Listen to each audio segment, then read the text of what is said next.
Let's go to John Hopkins. He goes, what about Colorado getting voted in to return the Big 12? Is this the obituary for the Pac-12? At this point, no, because the Pac-12, just as I said, they were holding this emergency CEO AD get together this afternoon into the evening, and they say that they're going to, quote, trade up. And I don't know what that means. Trade up mean they're going to go steal somebody else from somewhere? Are they going to retaliate? Would they take somebody out of the Big 12, even though the Big 12 has a new TV contract that will kick in a year from now? It's going to be fascinating to see. I do think, though, that San Diego State is now backed into a corner that I don't think they can get out of. And I don't think, in all honesty, that the Pac-9, that's what it's going to be, wind up being. I don't think the Pac-9 is going to fold, because I still think West Coast football will carry a lot of credibility, because there's a lot of players out here that want to play for the schools on the West Coast. Yeah. I mean, it'll be interesting to see if the Pac-12 invites more of the Mountain West teams in, like UNLV or Fresno or Boise. But yeah, it's funny how you talk about the Pac-9, because the Big 10 doesn't have 10 teams, and the Big 12, last I checked, don't have 12. So it seems like the number doesn't matter. I don't know. We'll find out in the next 24 to 48 hours what's the next move. On we go. On we go. And this one here is from Chris, and talking about the Padres. And he says, also, they don't have a jerk manager who will get pissed off and yell at them. Melvin coached a bunch of young players at Oakland. Now he has multimillionaire veterans, stars. A big difference. Chris, I guess the question is, are the players listening to him? And I raised a question on the Monday bonus podcast. If you missed it, you ought to go back and check the Monday podcast on our YouTube channel. As the general manager told the manager, you're not going to beat up my players. Or the players running the clubhouse. Big issue. It just doesn't seem that there's any chemistry, John, to Padre baseball. Bunch of good individual players. None of them are hitting up to their career averages, and that's probably a piece of the equation. They're all making all the money, and the rest of the roster's just rags. It's not a collectively good baseball team. Well, you were saying last Monday that AJ Preller is probably instructing Melvin and other people in the organization to not criticize the players. You still believe that? I kind of do. Because how could all this inefficiency just go on and on, unchecked, with no public outcry or critique? I mean, you look at managers in the past who have just obviously stood up and said, you're not earning your pay. I don't see any of that coming out of Petco Park right now. And I understand your players are being paid really well. You want to create as good an environment as you can. But, pal, when you're 49-53 and you're in 7th spot fighting for one of 3 wildcard spots, it's just been allowed to go on and on and on with no accountability. Yeah, it's driving us bonkers here. Here's another comment from another live stream fans forum. This is from Rome Loves Dan. It says, definitely more frustrating San Diego season than some of the fire sale teams in 94 through 99 eras. I think this is the most frustrating thing I've ever seen. Now, I will tell you that the fire sales under the Tom Werner ownership group I thought were disgraceful. But to have this level of great talent and then to have it underachieve with the kind of consistency of underachievement it's had just absolutely drives me crazy. I mean, how do you have a sub-500 record against every bad team in Major League Baseball? Is there an answer to that, except that they're not playing real well together? Maybe they're not playing with enough intensity together. And how do you have a sub-500 record at home? It's not like some of these other teams that have been destroyed by injuries. I mean, the New York Mets are having an equally bad season, John, but they had 7 pitchers go down. Mm-hmm. The Yankees have had 7 pitchers plus Judge plus Stanton with significant time on the IL. Padres have not had a catastrophe of injuries. They've got a catastrophe of just gross underachievement. It's the San Diego sports curse. Okay. It's just, it always happens to San Diego teams. I mean, the Aztec basketball run last year maybe is an exception, but this just drives us crazy. But you were there for the fire sale, I mean, in the early 90s, and that was a terrible time for Padre fans. Sure, exactly. There was no rationale. The Kroc family sold the franchise to Tom Werner. It was coming out of the horrors of what was the financial cover-up that all the owners got hit.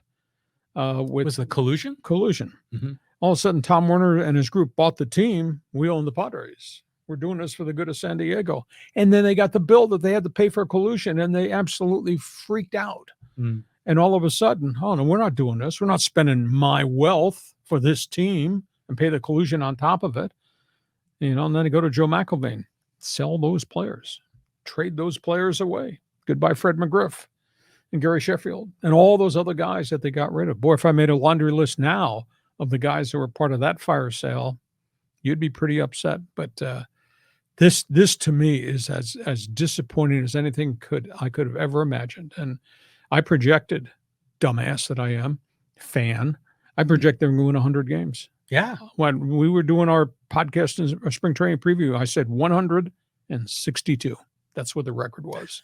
Look at that. They don't even have 49 wins right now. They don't. And think about the enthusiasm for the Fan Fest before the season started. And it was a zoo. There was so much excitement, so much optimism.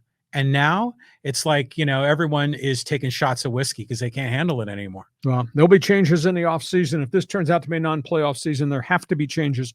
There will be changes on the roster. Will there be a change in the dugout? Will there be a change in the GM's office? Only time will tell. Go ahead. Next question. Okay, here's from Ryan Kennedy. He says, who do you think is the worst commissioner in the history of Major League Baseball, the NBA, NHL, and the NFL? Wow. That's a really tough question. Pete Rozelle was just an absolute marketing wizard. There's no doubt that what he did on behalf of the NFL to grow the pie was absolutely phenomenal. The game is very different right now under Roger Goodell because the players are powerful. The union is powerful. It is big business than we've ever seen. I think it's a much more complex era to run a professional league.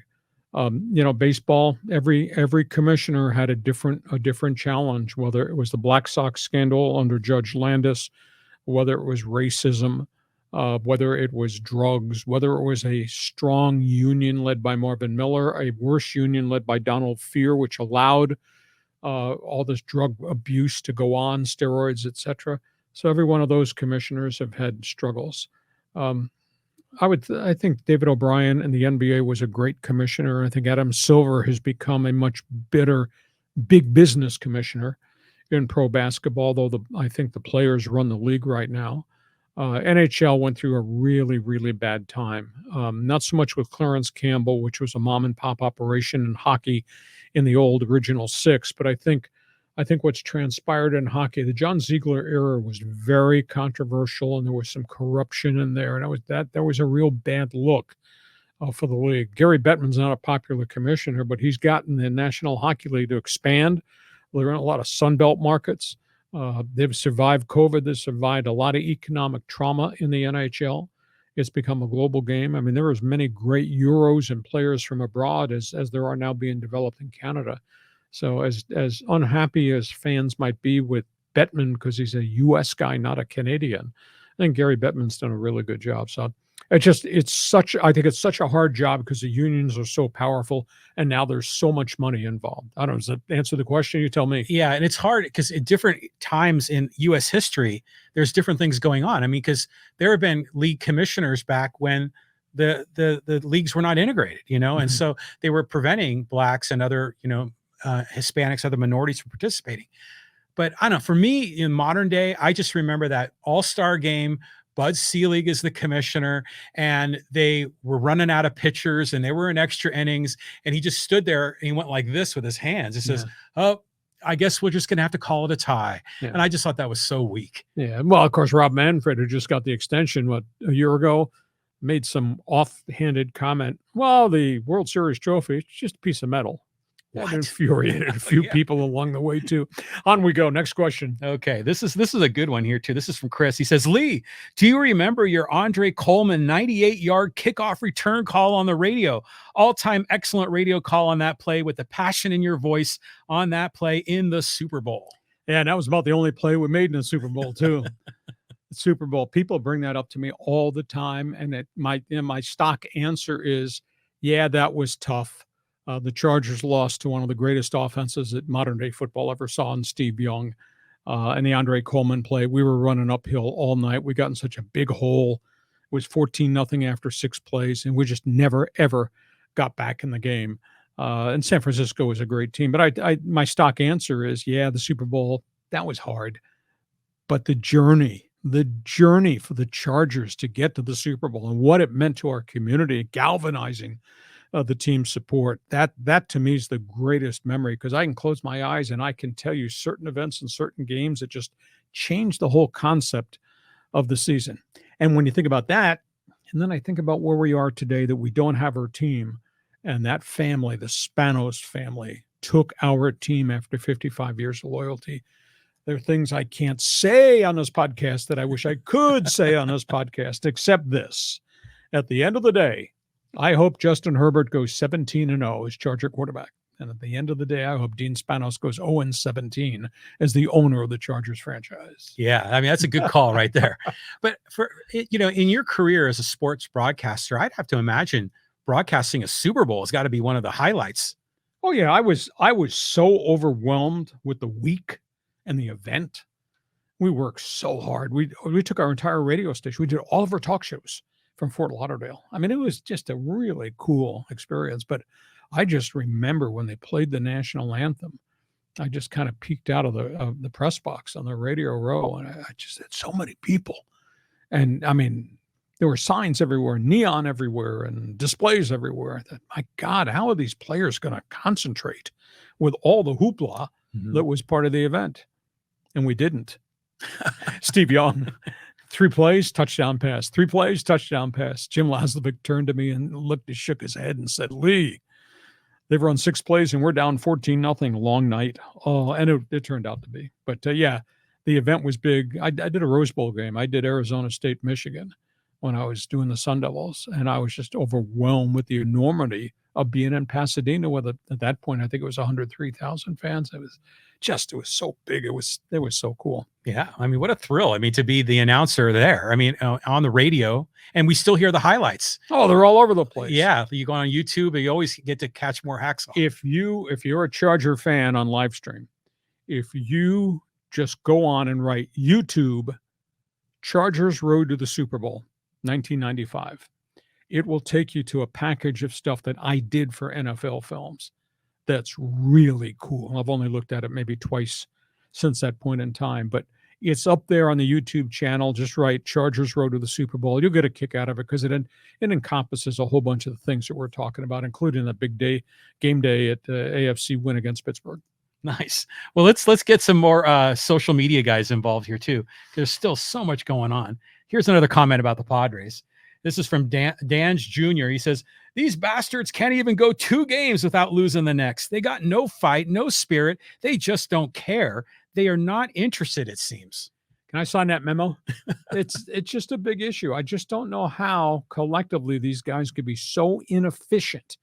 If these guys were just hitting back to their career averages, this team would be fighting for first place. And instead, every one of those guys is having a substandard season, and then you add in the horrors of what's gone on with Jake Cronenworth, and all the guys that are hitting 218 and lower. It's like half the roster. And you're wasting so many good pitching starts, quality starts.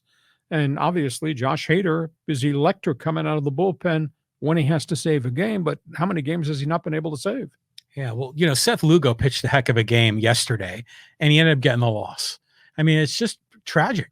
So you just wonder, look at that lineup. They only had 1 run going into the 9th inning against the Pirates. It's like a AAA team. So it's just so discouraging. It may be the toughest season as a fan for the Padres. Yeah, I don't know what it's going to be like when we get to the finish line, but I'm just waiting to see if this community is going to rise up in arms because of what this team does. If this team does not get to postseason play, and boy, they got such a pothole bunker hill to climb out of. They do. Yeah, I think we're all hoping for a miracle. Here's a comment. This is actually interesting from one of the polls you ran talking about the Pac-12 and if Arizona State might leave. And this comment was from Hushpook. He says, Colorado bolting has to negatively impact what figures to be an already paltry media package for the Pac-12. It's probably going to be less than $20 million per year now. Oh, you're guesstimating. You have no idea. I mean, the reality is you've still got the LA market. You've got the great success the Oregon Ducks have had. You got Washington and what Washington has had. New coach coming in at Stanford. You got the Arizona schools with new leadership there, and they've been good. They draw phenomenal crowds and pretty good TV ratings. So you can't, don't pull 20 million out of the sky and say, well, that's going to be the fee. We don't know that. Now, it's going to be less maybe than 40 million if there's no Colorado, but who knows, quote, we're going to trade up. I don't know what that means. Maybe it means SMU and maybe it means the Dallas TV market, but we'll just wait and see. No more doom and gloom until we actually know these specifics. Well, you got a lot of pushback from social media commenters. I just want to throw one more on the table, on this particular issue. This is from Rivaled Media Athletics. He says, not sure who his insider sources are, but it sounds like the Pac-12 spin. The media market is not willing to pay $50 million per school for a regional, unpassionate fan base with limited time slots. That's $1 billion deal per year. Understand that ESPN, Fox, and CBS, all the major media networks, are cutting down cost, trying to survive. Traditional media is changing. It has changed. Landscape has changed. You're totally correct there. However, there are new TV vendors out there that seem to be diving into this. And I keep hearing through the grapevine, ESPN and Disney have some relationship that they're going to develop, and that then you add in streaming, which will be part of this equation. And now all of a sudden, Nexstar and CW's network want to be players in the world of sports. And that's a new avenue that would come front and center and throw some money on the table. So right now, it's just too hard to judge until we see what George Kliavkoff comes up with in terms of the structure of the deal and the dollar value in the deal. Then you can make a judgment. This conference is in a world of hurt, or this conference is buying time, or is this conference going to raid somebody else somewhere? Who knows at this point in time? But, I was told at one point, as the Pac-10, that the number could be more than the Big 12 number, which is 37 mil.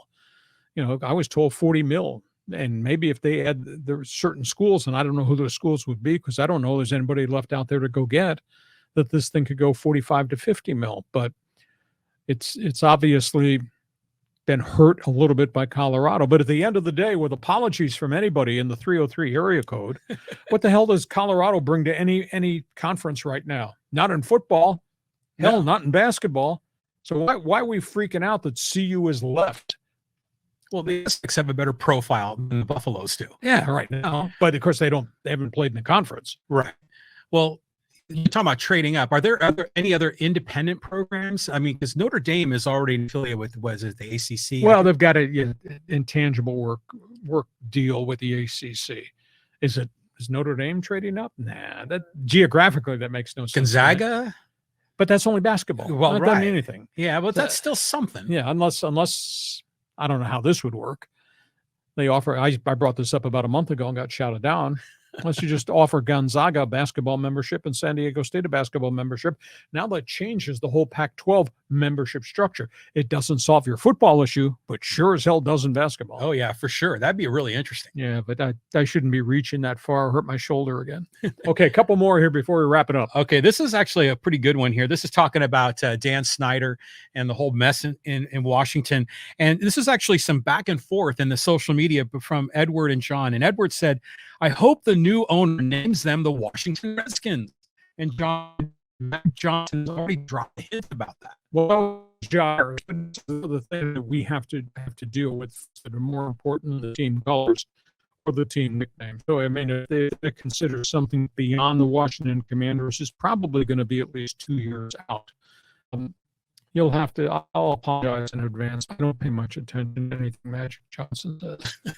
He's owned a piece of this and a piece of that, and wants to be a spokesman, etc. And that wears off after 15 minutes, and you don't listen. He's not an important guy in the ownership of the Dodgers, and he wants to own all these other businesses, which is great, but he's not a spokesman for the Washington Commanders. Hell, I close my eyes to see Magic, the great player. I close my eyes to see Magic, an utter failure as a coach of the Lakers. That for me that was the end of Magic. Yeah. Magic. Yeah. I'm sorry. I don't pay any attention to what he has to say. And it's weird because he didn't do well in management with the Lakers to the point he got pushed aside. And we just saw Michael Jordan, after all the years of failure in Carolina with the Charlotte Hornets, Charlotte Bobcats, he just sold.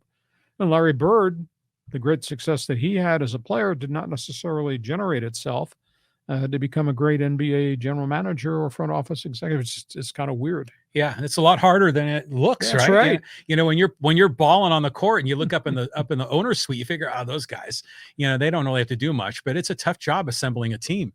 But going back to the Redskins idea, I don't think they'll ever go back to that name Redskins, but the Commanders was such a weak rebrand. It just gave no excitement. So it'd be nice if they came up with a new name that worked. And I love the color scheme. Well, I love the color scheme. I was not offended by the name Redskins. I might be in a minority there. I mean, there was such history and legacy there, but there was a problem because George Marshall, who owned the team, used to be the Boston Redskins, became the Washington Redskins. He was a racist. They were one of the last teams in the National Football League to actually integrate. So the name probably had to go, but there were so many other names out there that you could have had something like, quote, the Washington Generals, but that's like the Harlem Globetrotters. That's right. That's from a different era. But there were some creative things you could have done with the military. Oh yeah. But they didn't do it. So, well, we'll see where this thing goes down the road. But let's give Josh Harris his space and see what he does in terms of changing the structure and the culture of Washington Commanders football. And then we'll worry about the name change, etc. They got to get a quarterback and they got to get better on the field. They do have a great defense, but we'll talk more about that as we go towards opening day when we actually do our NFL preview. You want to do one more here? Yeah, let's sneak in one more. And this is I guess a Gruden comment. And this was from PR223 on Instagram. He says, I've always hated Roger Goodell, and I really hope it comes out where he's guilty. Always liked Chucky, and it was hard for me to believe that he did the things that he was accused of. His name was on the emails, 7 or 8 of them. I always got the idea that Jon Gruden, as great a coach and personality on TV as he was also looking down at the world. And that was just his ideology and how to operate. And that was a real problem for me. And I'll just spin back to what I said a couple of weeks ago. He wrote it. It was in his heart. He thought it. And then he wrote it. And now his NFL career is over. Now, how it got leaked, who's to blame for that leak? I don't know whether it was Goodell. I don't know whether it was Dan Snyder. I don't know if it was DeMaurice Smith, the head of the union, who was racially slurred by Jon Gruden. Obviously got out. But why would you do that? In modern day society, Why would you do that? It was in his heart. And that to me is a terrible, terrible turnoff. Yeah, it was crazy. And we've always thought, say what you will about his attitude. And we always thought he was a smart guy. But that was such a dumb thing to do, to not only, be racist in 2023, but to put it in writing with your name on the email. I mean, what a dope for doing that. So, but still, here's a fan that loves Chucky, but still is down on Roger Goodell. We're talking about commissioners. There's a lot of fans that don't like Goodell. A lot of fans don't like any commissioners in sports. I understand that. That's where it is. Hey, listen, we hope you have enjoyed our Thursday podcast.